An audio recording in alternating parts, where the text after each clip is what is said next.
বাইরের যত নামি দামি খাবার হোক না কেন, ঘরে বানানো কিছু খাবার খাইতে কিন্তু আসলেই অনেক বেশি ভাল লাগে। এটা একটা সবার মধ্যে একটা আনন্দ, আর সবাই মিলে খাওয়ার মজাই কিন্তু একটা অন্যরকম ভাল লাগে। এরকম মাঝে মধ্যে কিন্তু খেতেও একটা শান্তি লাগে, খুশি লাগে, আর ভাল লাগে, স্বাদ লাগে, মনে হয় মনের মতো কিছু খেতে পেরেছি এরকম লাগে। আসসালামু আলাইকুম। আজকে কিন্তু ছাড়ে গিয়ে কতগুলো তেজপাতা পারছি। তেজপাতা কিন্তু সেজ হয়ে গেছে। আমি কিন্তু এই তেজপাতা দিয়ে কিন্তু মাংস টাংস যাই রান্না করি এই তেজপাতা দিই। এই তেজপাতাটা মানে একদিন জাস্ট রোদে শুকিয়ে তারপর দিয়ে দিই। আমি কিন্তু ছাদ বাগানের পাশাপাশি আমার রান্নাবান্না টুকটাক রেসিপির ভিডিও দিই। ভালো লাগলে একটা সাবস্ক্রাইব করে দিবেন আমার চ্যানেলটিতে, স্বপ্নের পথে চ্যানেলটিতে অবশ্যই একটা সাবস্ক্রাইব করে দিবেন। আপনাদের ছোট একটা সাপোর্টে আমি অনেক দূর পর্যন্ত এগিয়ে যাব। তো আমার বোনকে বললাম যে আজকে এই তেজপাতাগুলো পারতে, তো ওকে বললাম যে তুই পার, আমি একটু ভিডিও করে নিই। তো আমার খুব ভালো লাগতেছিল, মানে এই যে দেখেন রোদে ঝিকিমিকি করতেছিল তেজপাতাগুলো, টাটকা একদম গ্রান, টাটকা জিনিসের আর আসলে একটা স্বাদই অন্যরকম। আমি কিন্তু টুকটাক এরকম আহামরি কোনো কিছু ছাদে আমি বুনে রাখি নাই। আর ওইদিকে যে আমার ভাগ ভাগ মানে ভাগিনা, ও কিন্তু মানে ফুল টুল ছিঁড়ে এককার করে ফেলছে। তো ছোট মানুষ তো আর কি, যাই হোক বেড়াতে এসছে, তো ফুল টুল ছিঁড়ে ফেলে, বোঝে না, তো বুঝলে তো আর ছিঁড়তো না। তো গাছের ফুল তো গাছেই সুন্দর লাগে আমার কাছে। তো আমার বোন এইদিকে তেজপাতাগুলো পারছিল, আর আমার কাছে খুব ভালো লাগতেছিল। তো দেখেন এই যে এতটুক না, আরও পারা হবে, মানে এইটা পুরা ভরে মানে পড়ে যাচ্ছিল নিচে, এমন অবস্থা। তো আমি ভাবলাম যে একটা বড়, এই যে আমাদের লাল যে ডিশগুলো আছে না, এগুলা বড় আছে আমার কাছে, 3 ধরনের আছে। তো বড়টা নিয়ে আসলে হবে নাকি, কারণ এটাতেই দেখেন নিচে বারবার পড়ে যাচ্ছিল, নিচে দুই একটা করে দেখেন বারবার পড়ে যাচ্ছিল। তো বড়টা নিয়ে আসা কতগুলো বড়টাতে রাখলাম, আবার ভাবলাম যে না বড়টাতে আমরা ঢেলে দিই। তো ঢেলে রোদে আমরা এটা রেখে আবার নিচে চলে যাব। আজকে আমরা ফুচকার আইটেম সবাই মিলে করব। সবাই অবশ্যই পুরো ভিডিওতে পাশে থাকবেন। আর ফুচকা ঘরে বানিয়ে খেতে আমার কাছে বেশি ভালো লাগে, মনের মতো খাওয়া যায়। আমি কিন্তু একদম ফুচকাতে কোনো কিছু বাকি রাখি না, যা লাগে টুকটাক সবই দেওয়ার চেষ্টা করি। তো এদিকে তেজপাতাগুলো রোদে দিয়েই আমরা নিচে চলে যাব আবার, কারণ আমাদের ফুচকারির মানে সব কিছু রেডি করতে হবে এই জন্য আর কি।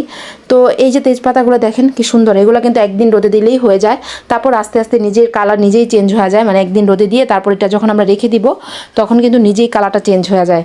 তো টুকটাক এরকম বুনে রাখলে ভাল লাগে ছাদ বাগানে। তো যাই হোক, এদিকে কিন্তু শসা লেবু সব কিছু কেটে টেটে ধুয়ে রাখছি। আর আমাদের রান্না বান্নার জন্য যা যা লাগে এখানে, ঢেঁড়স ভাজি, ঢেঁড়স ভর্তা করব, তারপর মাংস রান্না করব, সেগুলোর জন্য রেডি করে নিচ্ছি। একেবারে পেঁয়াজ বেশি করে কেটে নিয়েছি, একবারে বেশি করে পেঁয়াজ কেটে রাখলে না মানে কাজটা খুব তাড়াতাড়ি হয়ে যায়, যেহেতু পেঁয়াজটা একটু বেশি লাগে। আমাদের বাসায় পেঁয়াজটা একটু বেশি লাগে, যেহেতু ভুনা টুনা মাছ এগুলা বেশি, মাংস ভুনা এগুলা বেশি করা হয় এই জন্য আর কি। তো এই তো টুকটাক সব কিছু রেডি করেছি, রোদে সব কিছু চিকমিক করছে। মানে এই যে সবজিগুলা, এই শশাগুলা, লেবুগুলা, কাঁচামরিচ সব কিছু কুচি করে একেবারে নিয়ে নিচ্ছি। ঝামেলা মানে মুক্ত করতে চাইছি, মানে টোটালি ঝামেলা মুক্ত করতে চাইছি। তো এরকম আর কি ভাল লাগে। তো আপনাদের কাছে কেমন লাগে আমার ভিডিওটি অবশ্যই কমেন্ট করে জানাবেন। আর একটা লাইক দিবেন, একটা সাবস্ক্রাইব করবেন যদি ভালো লাগে। আমার অনেক মজার মজার ভর্তা রেসিপি, রান্নাবান্নার রেসিপি, বিভিন্ন ধরনের ছাদ বাগানের সাথে পাশাপাশি ভিডিও দিই। তো এইদিকে এই যে তেঁতুল নিয়েছি, মানে এই তেঁতুলগুলো বাজার থেকে কিনে আনছিলাম। তো এখানে বিট লবণ, চিনি, পেঁয়াজ কুচি, কাঁচামরিচ কুচি, তারপর একটু লবণ, তারপর লেবু টুকরা এগুলো নিয়ে নিচ্ছি। শুকনো মরিচের যে গুঁড়াটা করে রেখেছি সেটা নিয়ে নিয়েছি। তো এখন এটা কিন্তু হাত দিয়ে চটকে নিয়েছি। এটা এমনিতেই এত বেশি মজা ছিল, আমি একটু খেয়ে ফেলছিলাম। তারপরে একটু একটু করে পানি দিব, পানি দিয়ে গুলিয়ে নিব। এই যে তেঁতুলের যে মানে এই টকটা, এটা দোকানের থেকেও বেশি মজা, এত বেশি মজা ছিল। আমি জানি না আপনাদের কাছে কেমন লেগেছে এখন, বাট এইটা কিন্তু অনেক বেশি মজা ছিল। মানে আপনারা দেখে কি পরিমাণে বুঝতে পারছেন জানি না, লোভনীয় অনেক। যদি ভাল লাগে একটা সাবস্ক্রাইব করে দিবেন, অনেক কষ্ট করে একটা ভিডিও বানাই। তারপরে এই যে দেখেন আমি কিন্তু কখন খাবো, আমার জিভায় এখনই পানি চলে আসছে। মানে আমি যে ভিডিও এডিট করতে গেছি, মানে করতেছি এখনই জিভায় পানি চলে আসছে। আর এটা কিন্তু আমি ফ্রিজে রেখে দেবো 2-3 ঘন্টা করে, তারপর আমি কিন্তু ফুচকা টুচকা সব কিছু রেডি করবো। কারণ ফ্রিজে ঠান্ডা ঠান্ডা ফুচকা, এটা দিয়ে ফুচকা খাইতে অনেক বেশি মজা লাগে। আর এমনি তো খাওয়া যায়, এত বেশি লোভনীয় এটা, মানে দেখে বুঝতে পারছেন হয়তো এটা এত বেশি লোভনীয়। তেঁতুলগুলো আমি চিপড়ায় মানে একবারে তুলে ফেলতেছি, যাতে তেঁতুলটা মানে পরে আর কামড় না লাগে। তেঁতুলের যেহেতু বিচি টিচি আছে এখানে, তো তেঁতুলটা আমি তুলে ফেলছি। তারপরে একটু মরিচের গুঁড়া দিচ্ছি, কালারটা সুন্দর আসবে, খেতেও ফ্লেভারটা ভালো লাগবে। শুকনা মরিচের গুঁড়াও কিন্তু দিছি, যেটা টালা গুঁড়া আমি করে রেখেছিলাম। তো টালা গুঁড়াটা আসলে আপনারা চাইলে পাটাতেও করতে পারেন, ব্লান্ডারও করতে পারেন। আমি পাটাতে সবসময় করি, এখানে ব্লান্ডার আনা আমার সম্ভব না, এই জন্য আর কি। তারপর আমি কয়েকটা ধনেপাতা কুচি করে দিচ্ছি। এটা আমার গাছে ধনেপাতা অল্প কিছু ছিল, অল্পই দিয়ে দিয়েছি, বেশি থাকলে দিতে পারেন, সমস্যা নেই। আমি অল্প কাটা দিচ্ছি। আর এটার গ্রানে কিন্তু অনেক বেশি ভালো লাগবে। আমি কিন্তু এমনিই খেয়ে ফেলা শুরু করছি, পরে ভাবলাম না সবাই তো ফুচকা দিয়ে খাবে, এটা ফ্রিজে নিয়ে রেখে দিই। তো এই আর কি। এই যে আমি টালা গুঁড়াটা করছিলাম, মানে এই যে আপনাদের আমি দেখাই যে শুকনা মরিচের টালা গুঁড়াটা আমি কিন্তু পাটাতেই করেছি। অনেকে বলবেন ব্লান্ডারে করি নাকি, না আমি কিছুই ব্লান্ডারে করি না, সব কিছুই পাটাতে করি। আমার পাটার অনেক ভর্তার আছে, রেসিপি আছে, অনেক আপনারা হয়তো ভিজিট করে আসতে পারেন আমার স্বপ্নের পথে এই চ্যানেলটি, তাহলেই বুঝবেন যে আমি সব কিছু পাটাতে করি। খুব ভালো লাগে আমার পাটাতে। অনেক ধরনের ভর্তার ভিডিও আছে, অনেক অনেক ধরনের শর্ট ভিডিও, লং ভিডিও অনেক ধরনের আছে, চাইলে দেখে আসতে পারেন। আর এই শুকনা মরিচগুলো যখন আমি বাটতেছিলাম এত পরিমাণে হাঁচি আসতেছিল, হয়তো আপনারা বুঝেন যে শুকনা মরিচ ভাজা বা টালার সময় অনেক হাঁচি আসে, অনেক অনেক হাঁচি আসে। যাই হোক, হাঁচি আসাও ভালো, ঠান্ডা ঠান্ডা সর্দি মাথা ব্যথা সব মানে একদম জায়গা টাইরা সব ভালো হয়ে যায় আর কি।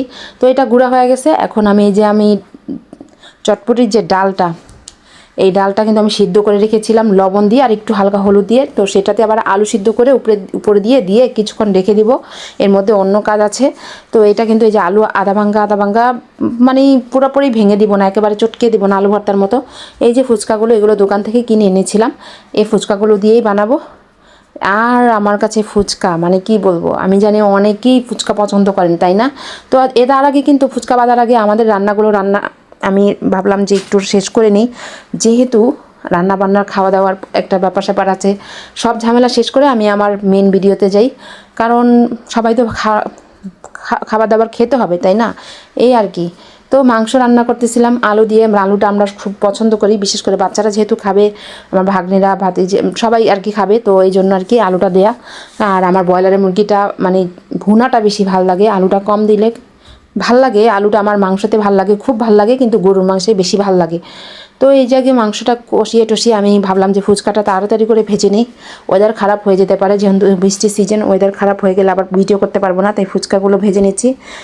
বাচ্চারা যদি এই ফুচকাগুলো দেখে মানে একটা দুইটা করে টানাটানি শুরু করে দেয় মানে খাওয়ার জন্য, তাই ভাবলাম তাড়াতাড়ি করি চুপি চাপে আগে ভেজে নিই, ভিডিওটা কমপ্লিট করে নিই। ওরা আসলে তো মনে করেন আর ভিডিও করা যাবে না, যেহেতু বাচ্চারা ফুচকাটা একটু বেশি পছন্দ করে।